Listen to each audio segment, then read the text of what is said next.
संसार में सबसे श्रेष्ठ क्या है? फूल या कांटे, प्रेम या घृणा, संपन्नता या दरिद्रता, मित्र या शत्रु? बताइए। अब आप भी कहेंगे कि भला ये कोई पूछने की बात हुई? अवश्य, फूल, प्रेम, संपन्नता और मित्र ही श्रेष्ठ है। परंतु क्या आपने अपने जीवन में कभी सोचा है कि हर एक भाव, हर एक वस्तु, हर एक घटना का एक गुण धर्म होता है? त्वचा पर जलन करने वाले फूलों से अधिक श्रेष्ठ वो कांटे हैं जिनसे आप अपने घर की बाढ़ बनाते हैं ताकि वन्य पशु आपके भीतर ना आ सके। वो प्रेम श्रेष्ठ नहीं जो आपको अंधा, लोभी, पक्षपाती बनाते। वो घृणा श्रेष्ठ है जो आपको नया मार्ग दिखा दे। वो संपन्नता श्रेष्ठ नहीं जो आपको कृपण बना दे, मद्दांध बना दे। वो दरिद्रता श्रेष्ठ है जो आपको जीवन में परिश्रम करने की शिक्षा दे। कुविचार देने वाले, बुरा मार्ग दिखाने वाले मित्रों से अधिक श्रेष्ठ वो शत्रु होते हैं जो हमें जीवन का लक्ष्य दे दे। इसलिए अपने जीवन में हर वस्तु, हर भाव, हर घटना के गुण धर्म को पहचानिए और उसके पश्चात अपना चयन कीजिए।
सम्राट युधिष्ठिर की, सम्राट युधिष्ठिर की, सम्राट युधिष्ठिर की,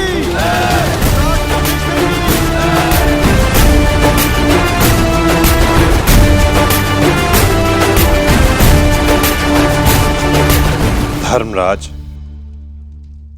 केवल एक ही वीर था जो परिवर्तन के लिए अंतिम श्वास तक लड़ा। महारथी सूर्य पुत्र कर्ण।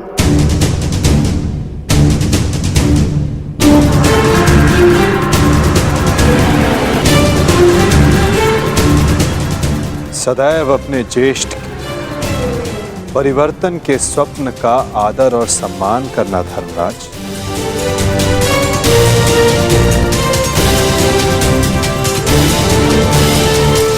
सम्राट पद पर स्थापना के पश्चात मैं पहली घोषणा करता हूं, हस्तिनापुर में अब जन्म निर्धारित व्यवस्था का अंत किया जाता है। वर्ण व्यवस्था रहेगी, परंतु वो कर्म के आधार पर आधारित होगी।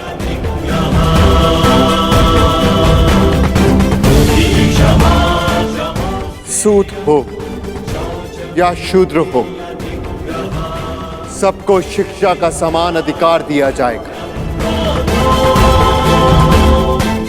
और योग्यता के आधार पर काम, सम्मान और समानता का अधिकार सबको दिया जाएगा। यही धर्म स्थापना की नींव है और यही परिवर्तन का प्रारंभ। सम्राट युधिष्ठिर की, सम्राट युधिष्ठिर की, सम्राट युधिष्ठिर की, सम्राट युधिष्ठिर की। मुझे विश्वास है कि मेरे पश्चात परिवर्तन का अध्याय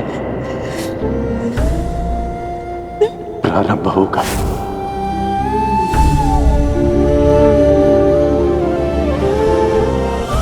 देख रहे हो राधे, तुम्हारे मन चाहे परिवर्तन का प्रारंभ हो चुका है। महाभारत के इस महायुद्ध में 18 अश्वनी सेना और बहुत से महारथियों ने अपने प्राणों का त्याग किया है। मैं उन वीरों के परिवारों को नमन करता हूं।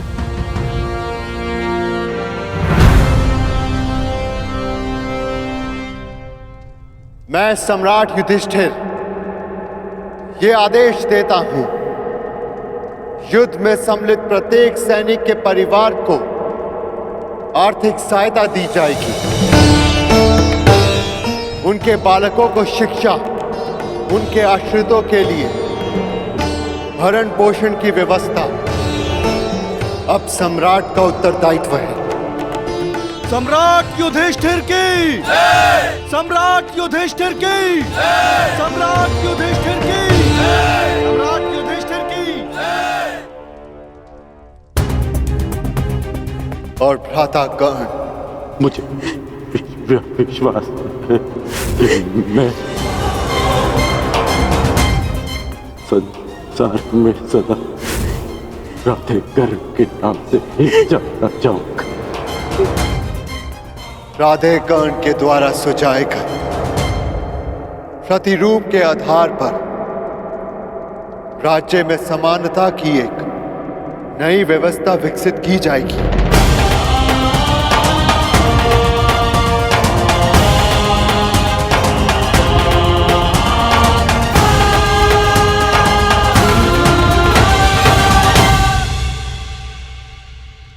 युधिष्ठिर और अन्य पांडवों ने अपने ज्येष्ठ कर्ण के दिखाए परिवर्तन के मार्ग पर चलते हुए एक धर्म राज्य का निर्माण किया।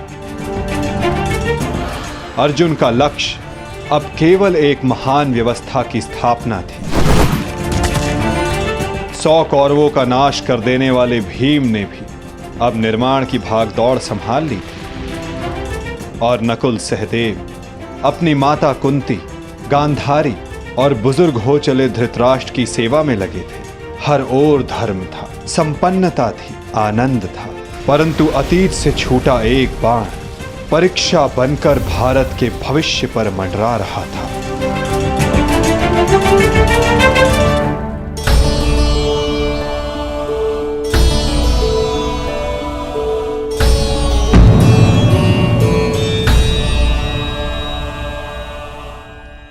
आप सबसे ज्येष्ठ हैं भ्राताश्री, इस स्थान पर आपका अधिकार है, परंतु फिर भी आप यह स्थान रिक्त क्यों रखते हैं?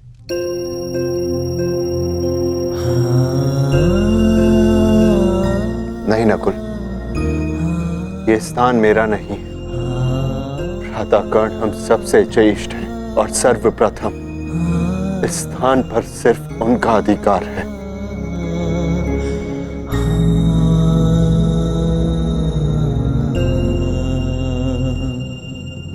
साम्राज्ञी,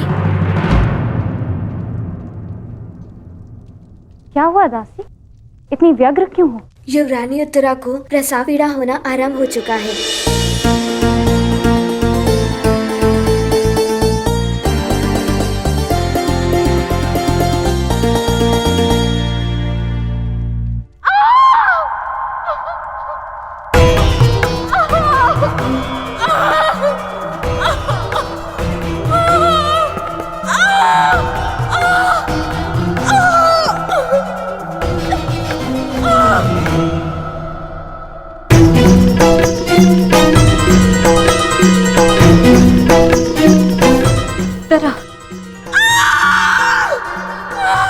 ज्येष्ठ, माता कहाँ है? माते,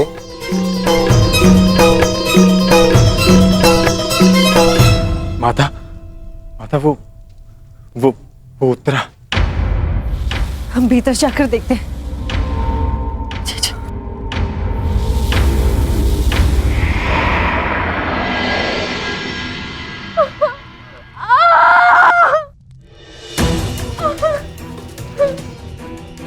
पुत्री, साहस रखो। अब और पीड़ा सहन नहीं होती माता।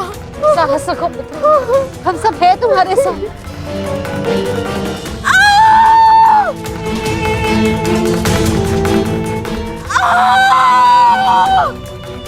माता, प्रसव पीड़ा तो सबको होती है, परंतु उत्तरा के लक्षण गंभीर हैं।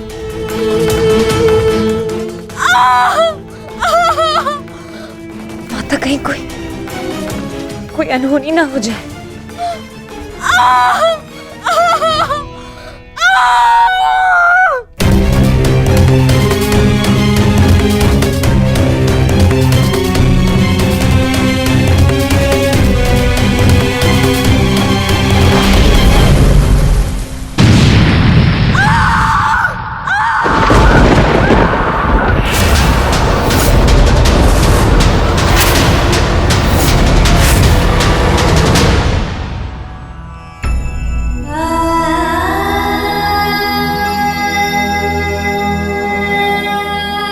क्या अनर्थ हो गया? अब हम क्या उत्तर देंगे उत्तरा को? उत्तरा,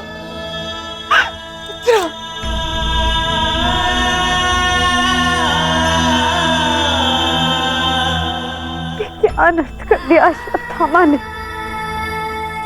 एक ब्राह्मण होने के पश्चात प्रतिशोध की अग्नि में वो इतना अंधा हो गया। एक शिशु पर ब्रह्मास्त्र चलाने से पूर्व उसे तनिक भी दया नहीं आई।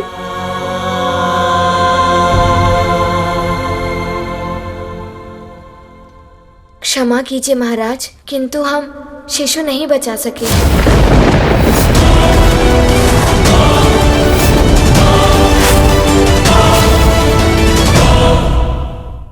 ये क्या अनर्थ हो गया?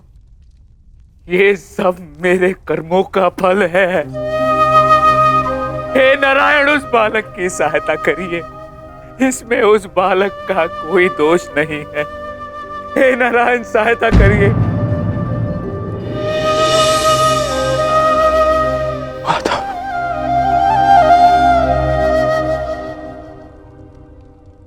माधव, कुछ कीजिए माधव, कुछ कीजिए।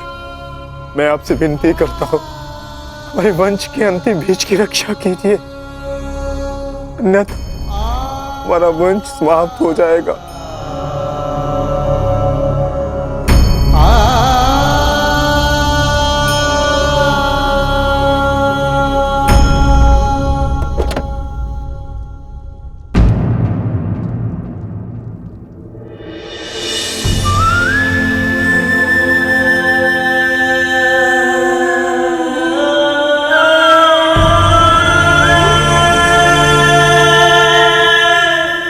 ब्रह्मास्त्र विफल नहीं जा सकता याज्ञसेनी। ब्रह्मास्त्र का संधान हुआ है तो उसका परिणाम निकलना भी निश्चित है।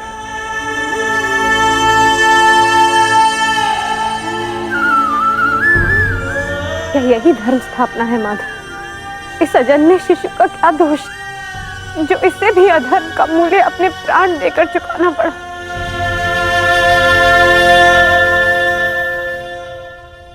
एक पापी के पाप का फल निरीह उत्तरा क्यों भुगतेगी?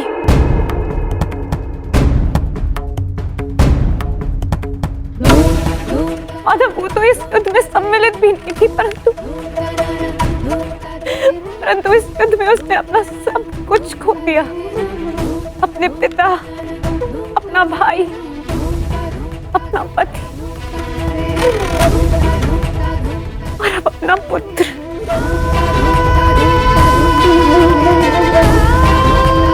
ये कैसी धर्म स्थापना है माधव?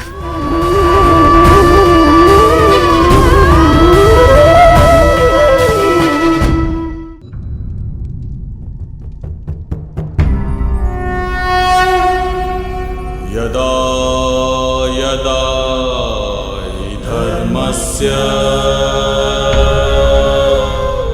ग्लानिर्भवति। यदि मैंने अपने माता पिता का आजीवन सम्मान किया,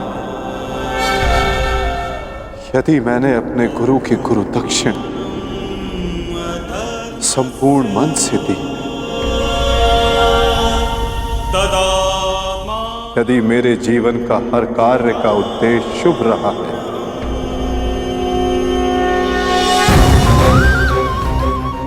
यदि मैंने धर्म स्थापना के लिए संपूर्ण प्रयास किया है,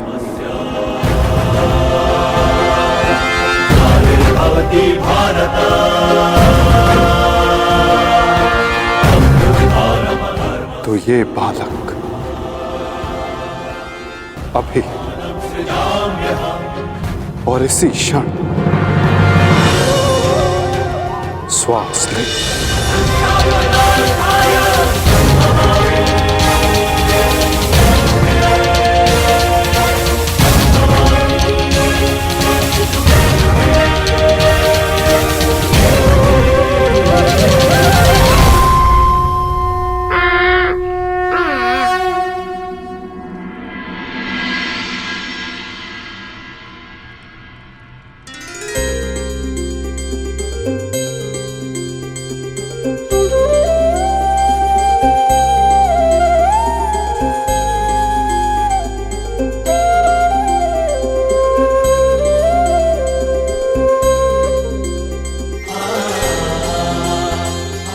अपने जीवन की सबसे कठिन परीक्षा में सफल हुआ है ये बालक। ब्रह्मास्त्र की कठिन परीक्षा में खरा उतरा है ये बालक,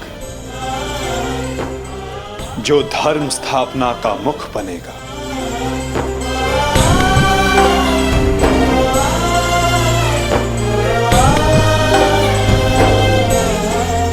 परीक्षित।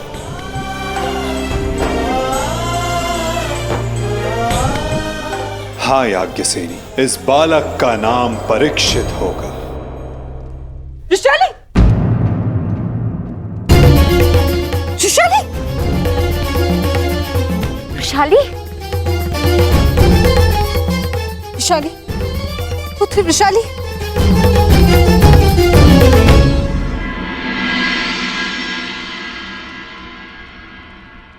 बधाई हो सम्राट। देवी वृषाली माता बनने वाली हैं।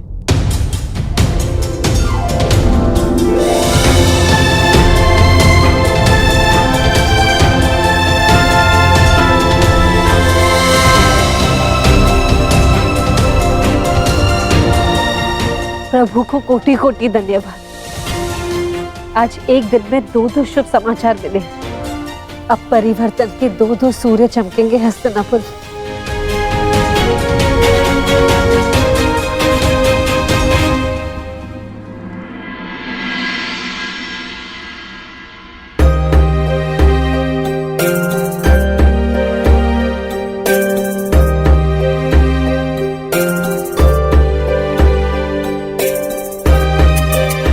परिवर्तन का नया युग प्रारंभ हुआ है वृषाली। प्रसन्न हो जा कि सूर्य पुत्र को तर्पण देने वाला इस संसार में आने वाला है।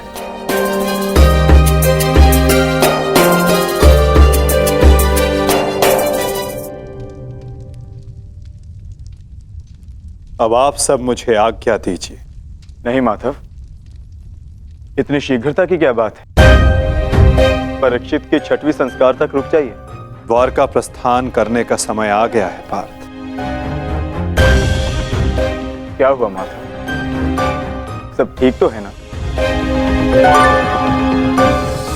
नए परिवर्तन का प्रारंभ हुआ है पार्थ, और परिवर्तन और नाश दोनों एक दूसरे से जुड़े होते हैं, और किसी के अंत का प्रारंभ होना भी शेष है।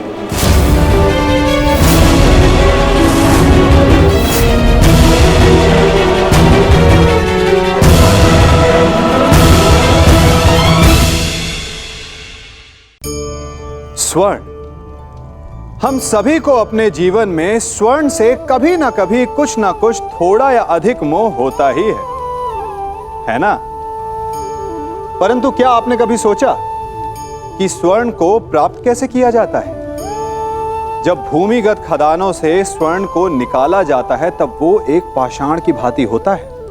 ऐसा पाषाण जिससे आप किसी को भी मार सकते हैं, परंतु उसे आभूषण के रूप में स्वयं के शरीर पर धारण नहीं कर सकते। यदि उसे आभूषण बनाना है तो उसे लंबी यात्राएं करनी होती है, उस पाषाण को पिघलना होता है, सुनार के हथौड़ी की अनेकों चोटें खानी पड़ती है, फिर काट छाट और उसके पश्चात जाकर वो ऐसा आभूषण बनता है जो हमें वर्षों तक, सदियों तक लुभाता रहता है। इसलिए यदि आपको समय पर विजय पानी है तो स्वयं के निर्माण पर समय देना होगा। बचाओ बचाओ बचाओ बचाओ बचाओ। मैं तेरा अंत कर दूंगा। जानता है मैं कौन हूं? मैं हूं इस द्वारिका का भविष्य। सांब!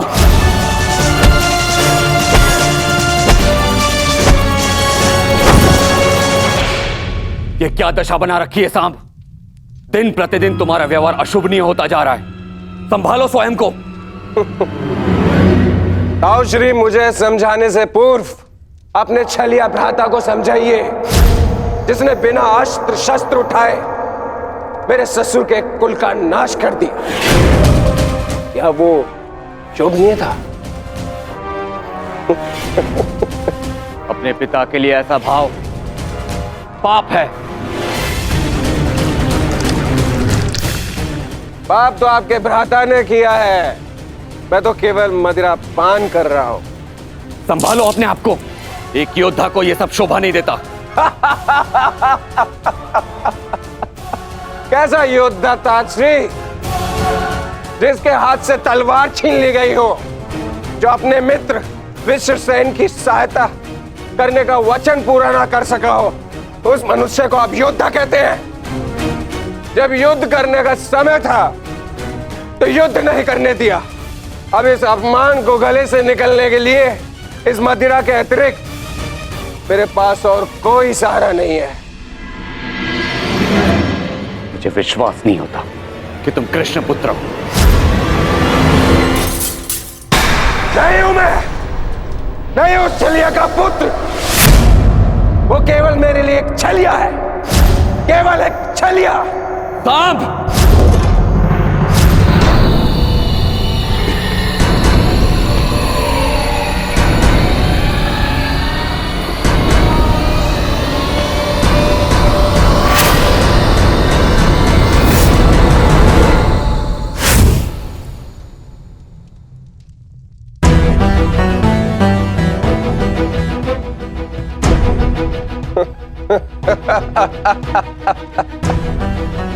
आइए आइए आइए द्वारिकाधीश, आइए।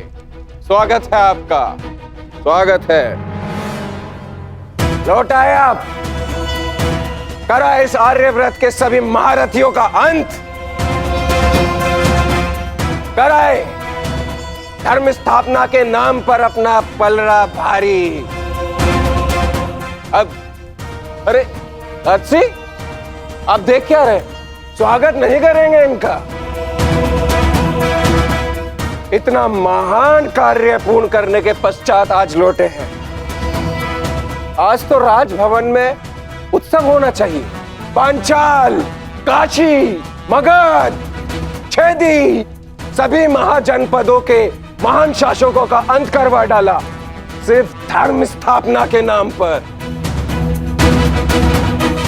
अब क्या बचा पूरे भारतवर्ष में? पूरे भारतवर्ष में सिर्फ दो महान राज्य। पहला द्वारिका, दूसरा हस्तिनापुर। और हस्तिनापुर का महान शासक धर्मराज युधिष्ठिर पहले से ही अपने चारों भाइयों के साथ इनके तलवे चाटता है।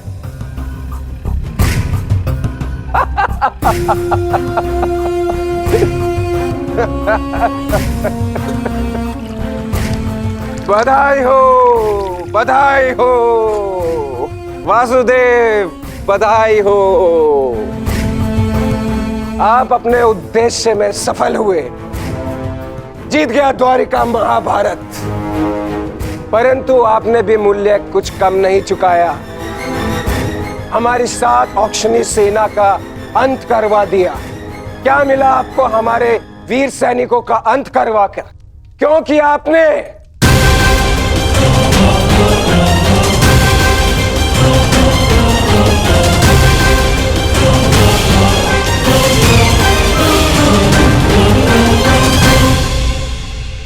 उन सैनिकों ने केवल अपने कर्तव्य का पालन किया था सांब।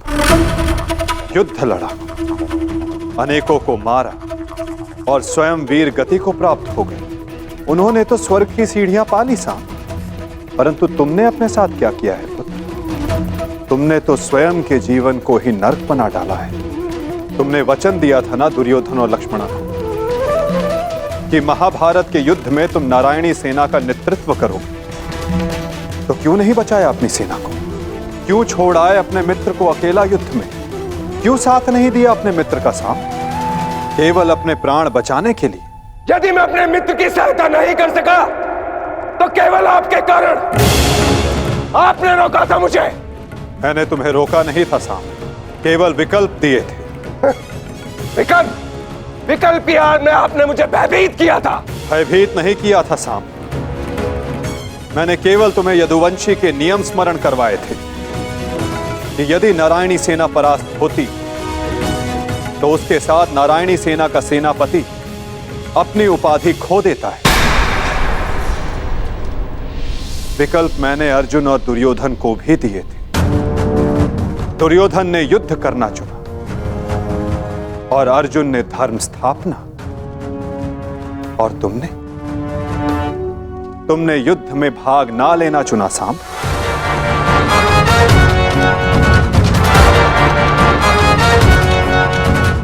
कदाचित यदि तुमने अपने मित्र वीर वृषसेन को उस युद्ध में प्रदर्शन करते देखा होता, तब तुम्हें ज्ञात होता कि वीरता की वास्तविक परिभाषा क्या होती है सांब। यदि तुमने अपने प्राण उस युद्ध में गवा दिए होते तो आज मेरा सर गर्व से ऊंचा होता। किंतु नहीं, तुम तो मदिरा के मद में स्वयं के जीवन को धीरे धीरे करके मार रहे हो। लज्जा आती है तुम पर सांब, लज्जा आती है।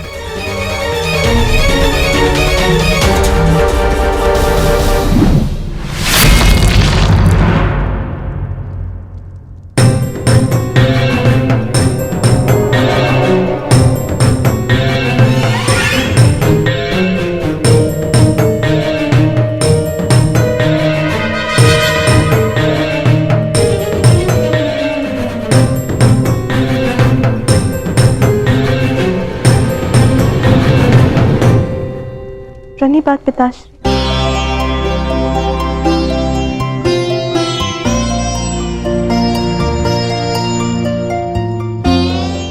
पिताश्री मैं क्षमा। लक्ष्मणा, इतनी लंबी यात्रा से आया हूं पुत्री, भोजन नहीं कराओगी? जी पिताश्री।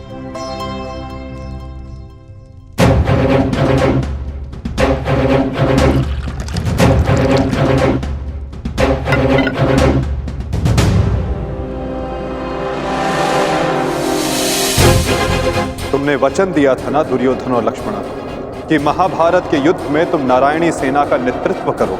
क्यों छोड़ आए अपने मित्र को अकेला युद्ध में? क्यों साथ नहीं दिया अपने मित्र का सांब, केवल अपने प्राण बचाने के लिए?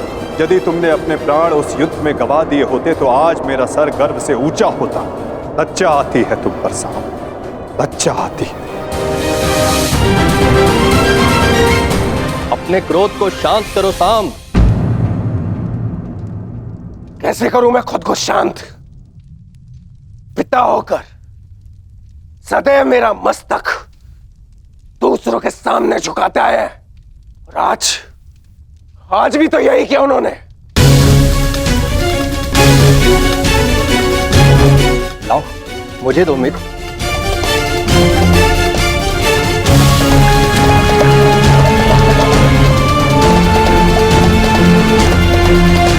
लो, पियो।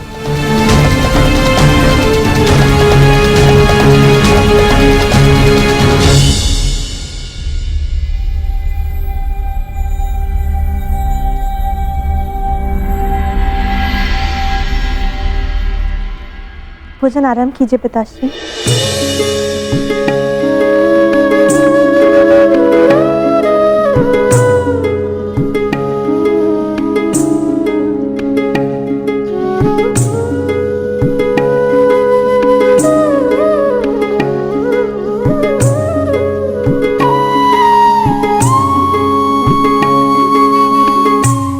पिताश्री, क्या आप मुझे मेरे पिता के विषय में कुछ बता सकते हैं?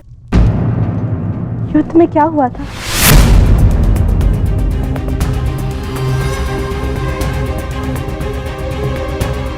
निसंदेह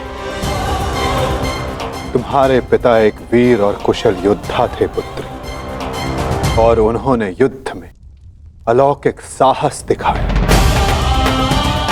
निश्चित रूप से तुम्हारे पिता से बड़ा गदाधारी इस संसार में और कोई नहीं था पुत्री।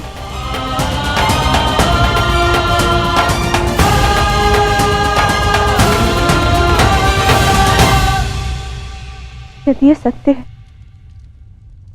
तो उन्हें ये संसार छोड़ के क्यों जाना पड़ा पिताश्री? हमारे कर्म और हमारे चयन हमारी नियति निर्धारित करते हैं। कुछ भावों और कुछ वस्तुओं में अधर्म का वास होता है।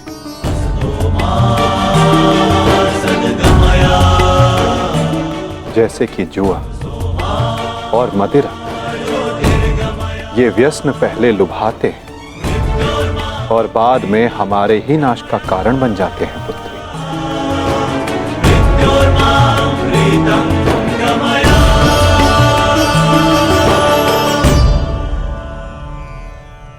लो मित्र, पियो।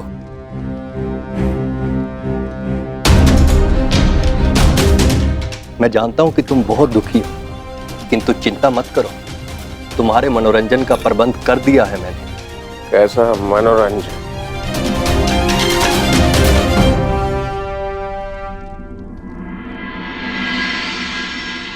लक्ष्मणा, सदैव स्मरण रखना पुत्री, जब जब मनुष्य पर मद और जुए का प्रभाव बढ़ेगा, तब तब वो अपने पग अपने पतन की ओर बढ़ाएगा। संभल कर मित्र, आज का विनोद तुम्हारे मन की सारी कड़वाहट बाहर कर ले जाएगा। एक मद्दांध व्यक्ति सबसे पहले अपने बड़ों का आदर करना भूलता है, उनका अपमान करता है, उनका उपहास बनाता है, और उसके पश्चात वहीं से उसका अंत प्रारंभ हो जाता है।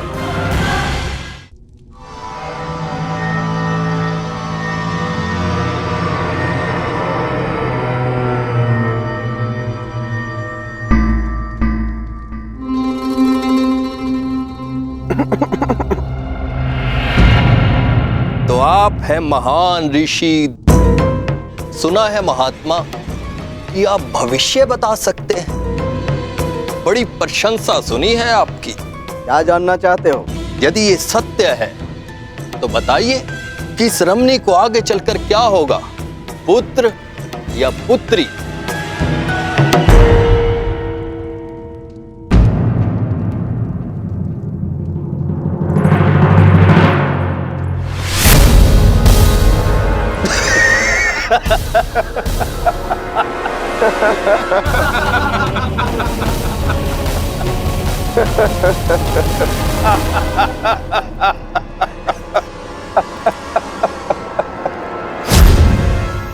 और समय बताना मत भूलिएगा महाराज।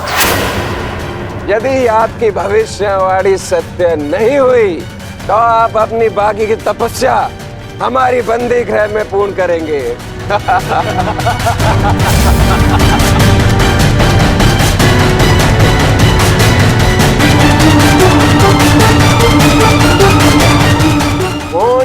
महाराज, बताइए मेरी कोख से क्या जन्म लेगा? मदिरा के मद ने तुम्हारे भीतर के मानव को सुला दिया है मूर्ख। अब तुम केवल उस मूसल की भांति हो जिसमें कोई भावना नहीं होती। वो किसी भी वस्तु पर पड़ता है तो उसे कुचल देता है। ये लीजिए पिताश्री, ये हलवा मैंने विशेष रूप से आपके लिए बनाया है।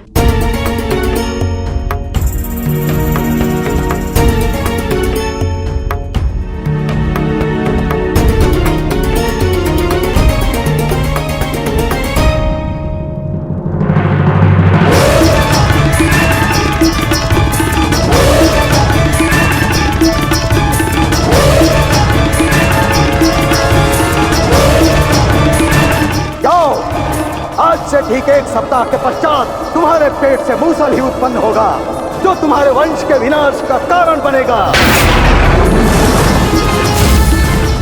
जिस मदिरा के मद में तुमने मेरा अपमान करना चाहा, वो मदिरा तुम्हारे नाश का कारण बनेगी।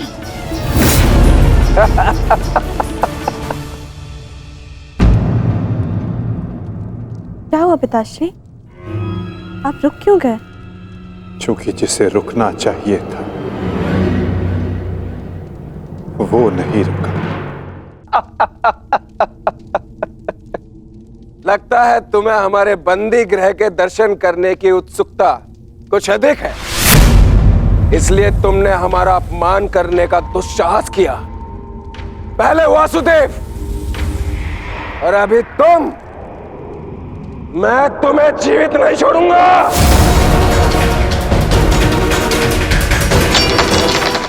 अरे ये क्या कर रहे हो मित्र?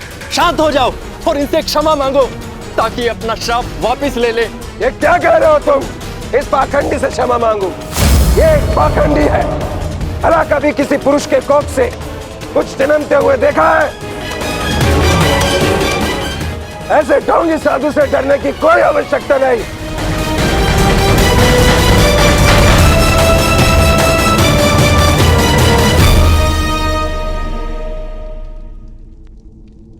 जो अब तक नहीं हुआ साम, वो अब होगा।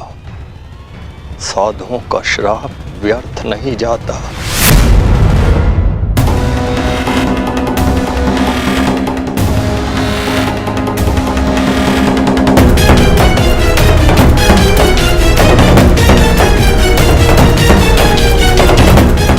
मुझे क्षमा करना पुत्री।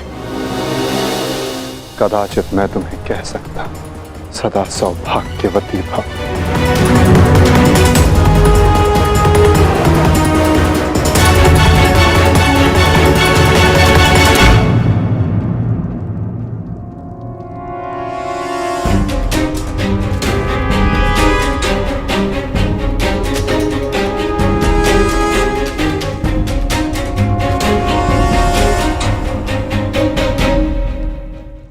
एक साधु का उपहास उड़ाना और उन पर प्रहार करने का प्रयास करना क्षमा के योग्य नहीं है सांब। आपने तो सृष्टि के सभी महारथियों और अनेकों सैनिकों का वध करवाया। क्या वो क्षमा के योग्य है?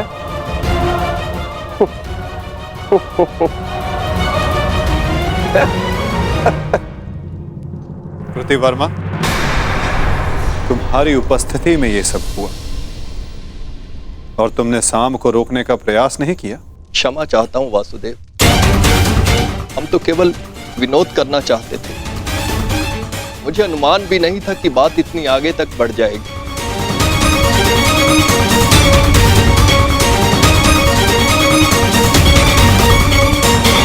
कितना समय? 7 दिन।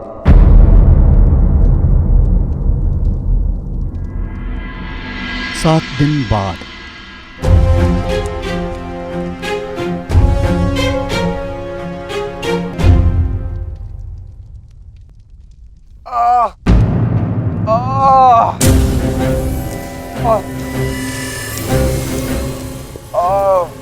सहायता करो मित्र, मेरी सहायता करो। अत्यधिक पीड़ा हो रही है। कैसी पीड़ा हो रही है तुम्हें? लगता है उस साधु का श्राप मुझे लग गया है। आज 7वां दिन है और ये देखो मेरे पेट में अत्यधिक पीड़ा हो रही है। जाओ, आज से ठीक 1 सप्ताह के पश्चात तुम्हारे पेट से मूसल ही उत्पन्न होगा, जो तुम्हारे वंश के विनाश का कारण बनेगा।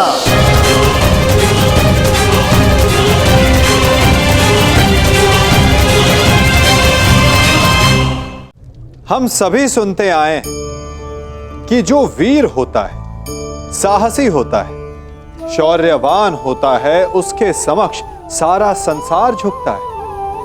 वीर भोग्य वसुंधर। परंतु वीरता है क्या? शौर्य क्या है? साहस क्या है? साहस युद्ध नहीं, वीरता विजय नहीं, शौर्य कभी ना गिरना नहीं।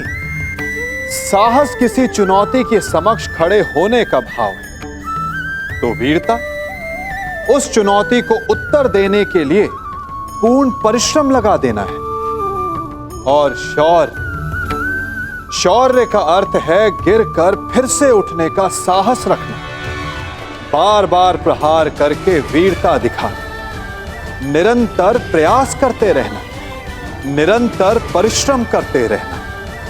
इसलिए विजयी होने से अधिक महत्वपूर्ण है शौर्यवान होना, क्योंकि जो शौर्यवान है उसे विजय मिलना निश्चित है।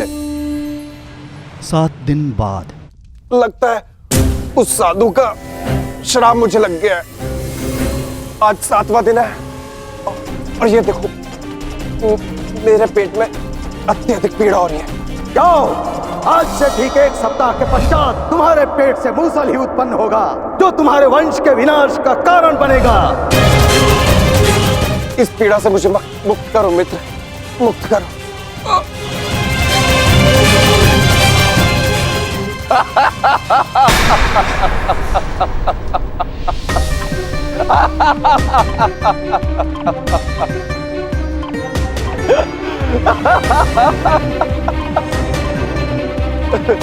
तुम कितने बड़े मूर्ख हो मित्र। कुछ नहीं हुआ मुझे, सही हूं मैं। कहा था ना मैं, वो साधु एकदम पाखंडी है।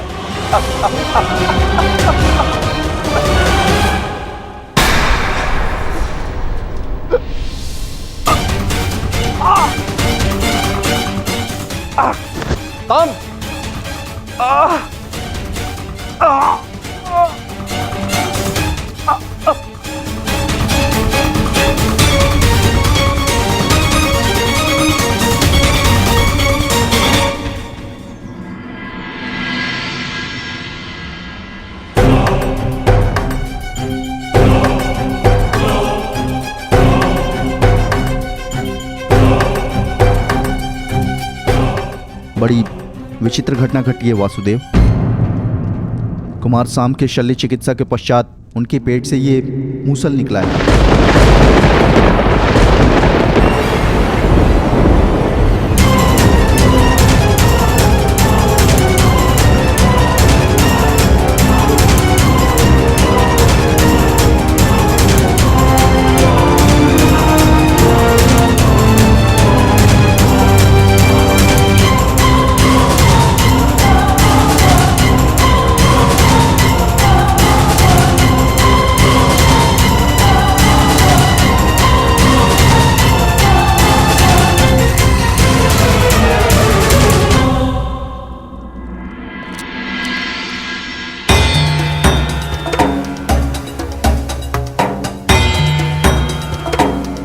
कुमार अब स्वस्थ हैं बलभद्र।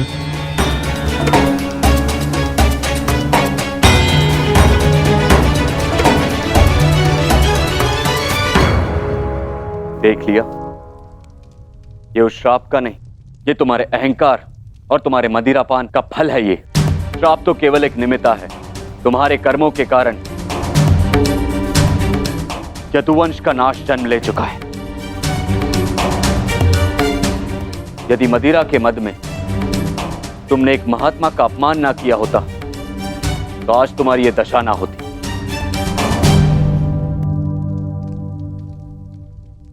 अब कुछ नहीं हो सकता था। मनुष्य को अपने कर्मों का फल मिलता ही है, परंतु एक के कर्मों का फल पूरा वंश भुगते। ये नीति नहीं है। यदि अनाज के पौधों के बीज में घुन लग जाए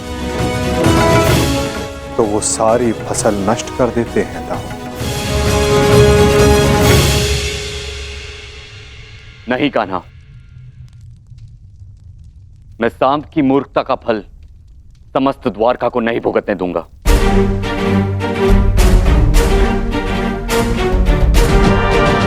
आप इस मूसल का क्या करेंगे दाऊ? श्राप था कि मदिरा पान के कारण द्वारका का नाश होगा। मैं आज ये घोषणा करता हूं कि समस्त द्वारका में किसी भी प्रकार का मद्य का उत्पादन, सेवन या बिक्री वर्जित है।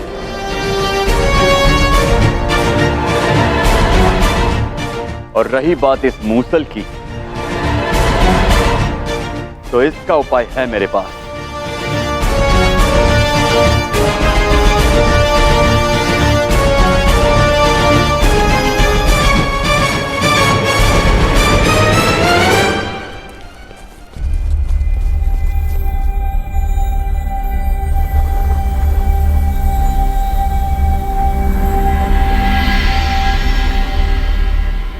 आपके आदेशानुसार मूसल की भस्म बना दी गई है बालभद्र।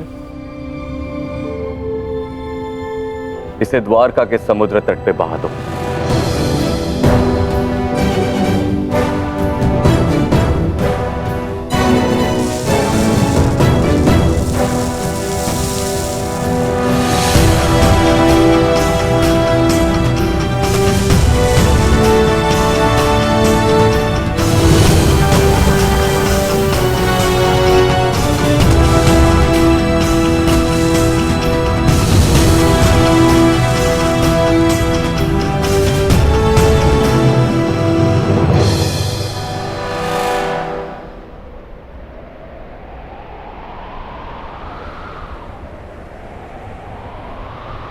दाऊ, हमारे कर्म ही हमारी नियति निर्धारित करते हैं, केवल सांप के कर्म ही नहीं। कुछ श्राप हैं। मैं तुम्हें श्राप देती हूँ कि जिस प्रकार तुमने मेरे कुल का अंत किया है, उसी प्रकार तुम्हारे कुल का अंत भी होगा। और कुछ पाप भी जो द्वारिका की नियति बनाएंगे।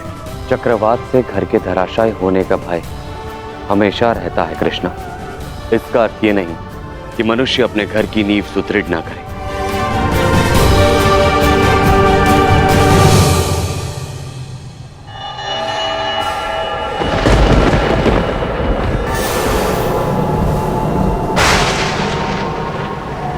जब नींव गल जाती है दाऊ, तो भवन का धराशायी हो जाना निश्चित होता है। द्वारका का अंत समीप है।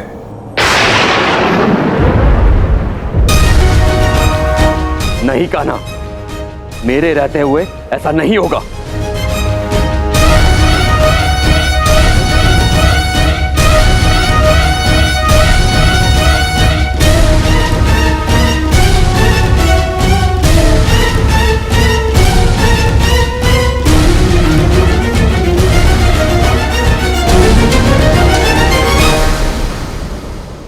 समय किसी की नहीं सुनता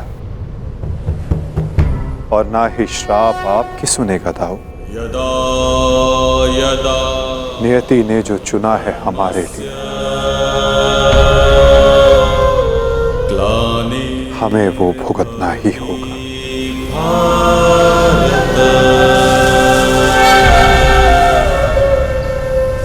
अभ्युत्थानम् अधर्मस्य तदात्मानं सृजाम्यहम्।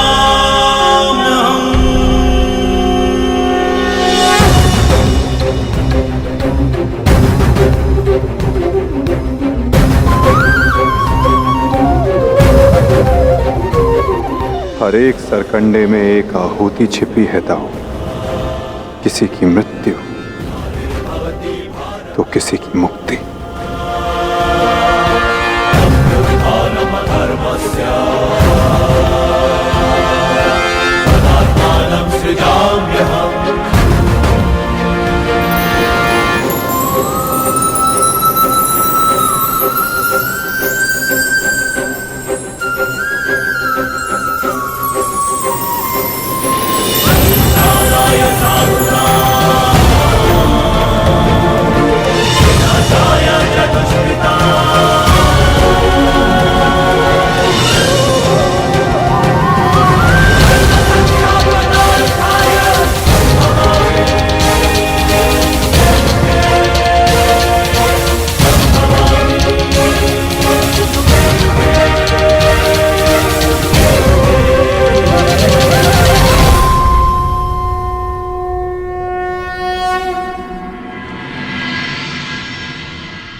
मेरा स्वप्न है कि हस्तिनापुर में एक गुरुकुल हो जहां पर बालकों की भांति बालिकाएं भी युद्ध शिक्षा में पारंगत हों और अपनी सुरक्षा करना सीखें। अति उत्तम विचार है पुत्री।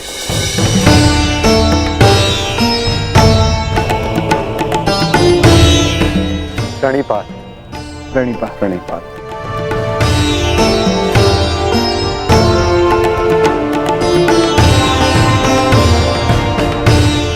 यदि प्रत्येक स्त्री अपनी सुरक्षा में समर्थ हो जाए तो कोई भी पुरुष उस पर अत्याचार नहीं कर पाएगा। यदि वो अबला से सबला बन जाए तो ना ही कोई चीरहरण होगा और ना ही कोई महाभारत होगी।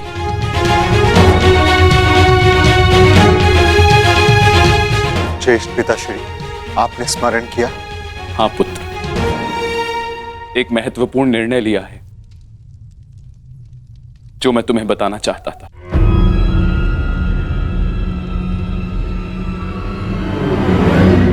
गांधारी, जीवन का हर चरण देख लिया पुत्रों, परंतु अब वानप्रस्थ करके संन्यास ग्रहण करने का समय आ गया है।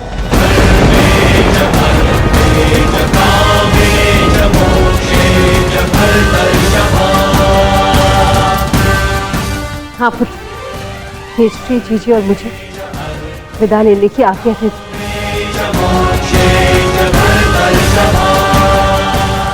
प्रस्थान? किंतु अचानक ऐसे? क्या हुआ माता? कोई समस्या हुई है या हमसे कोई भूल हुई है जिससे आपको कष्ट पहुंचा है? नहीं पुत्रों, तुमने और द्रौपदी ने अपना कर्तव्य कुशलता से पूर्ण किया है और अब हमने निर्णय लिया है कि हम तीनों वानप्रस्थ के लिए प्रस्थान करें।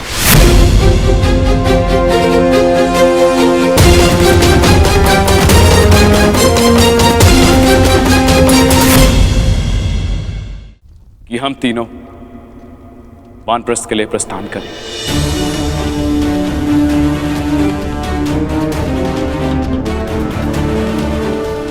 पुत्र का मोह आपको जाने भी नहीं देना चाहता और पुत्र का धर्म आपको रोक भी नहीं सकता।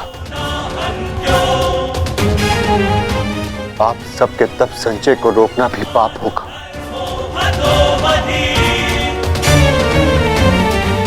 आदेश दीजिए ज्येष्ठ पिताश्री।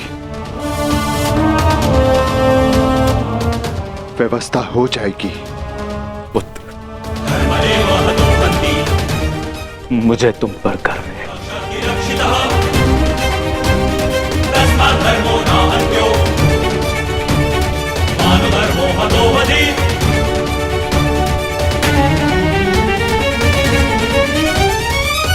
परंतु हम आपको ऐसे नहीं जाने दे सकते।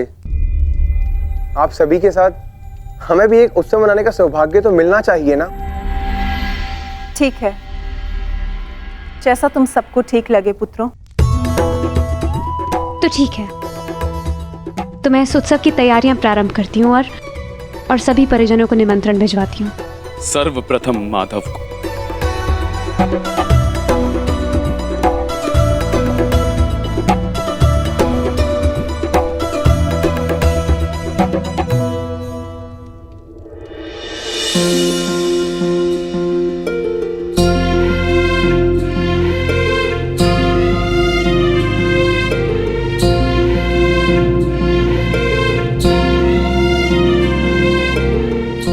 सखी ने निमंत्रण दिया है, स्वीकार करना ही पड़ेगा।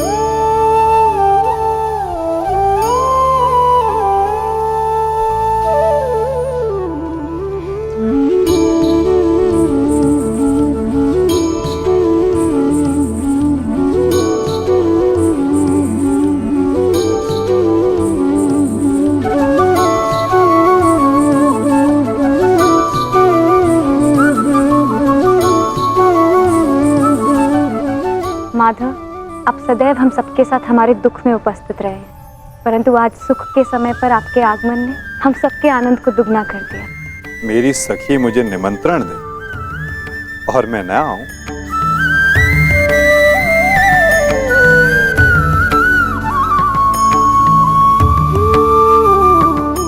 तुम सबका परिश्रम स्पष्ट दिखाई दे रहा है।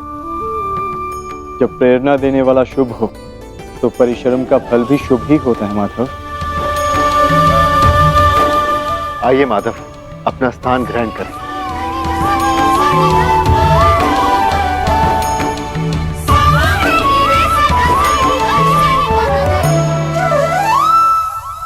सांब के साथ जो हुआ, हमें उसका समाचार मिला माधव। हमें उसका खेद है। कुमार सांब के शल्य चिकित्सा के पश्चात उनके पेट से ये मूसल निकला है। समय का चक्र और नियति को कोई नहीं रोक सकता धर्मराज। परंतु मुझे सदा खेद रहेगा।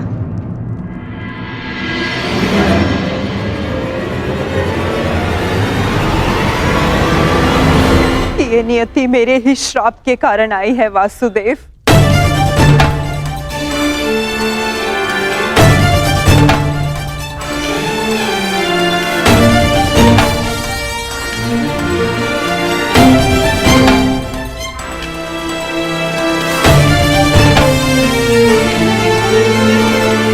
प्रणिपात राजमाता। संतोष मिला कि मेरी भूल के पश्चात भी आपका यहाँ आगमन हुआ वासुदेव।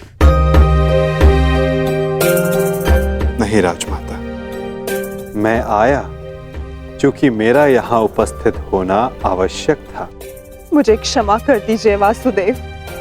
बीते समय पर शोक मनाने से कोई लाभ नहीं।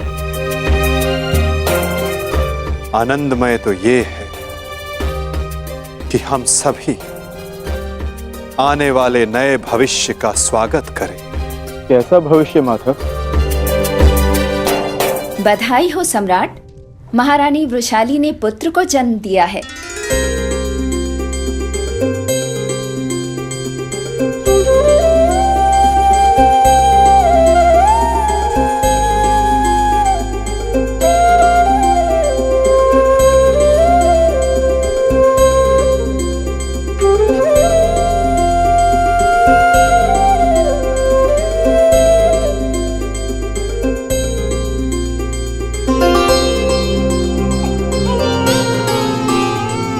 इसकी आंखों में इसके पिता की भांति तेज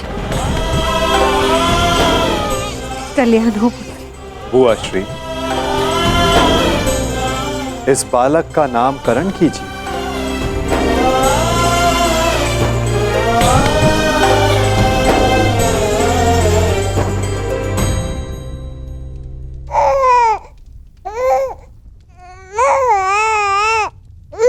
नहीं माधव, ये कार्य आपका है।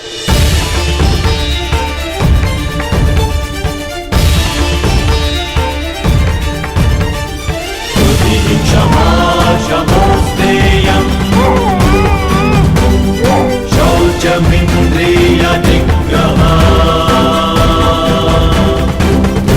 क्षमा शमोस्तेयं शौचमिन्द्रिय निग्रह निर्विद्या सत्यं प्रोतो दशकं धर्मलक्षणम्। मित्रकर्ण के एक वीर पुत्र का नाम वृषसेन था और इस वीर बालक का नाम है राधे कर्ण पुत्र वृषकेतु। वृषकेतु, वृषकेतु, वृषकेतु।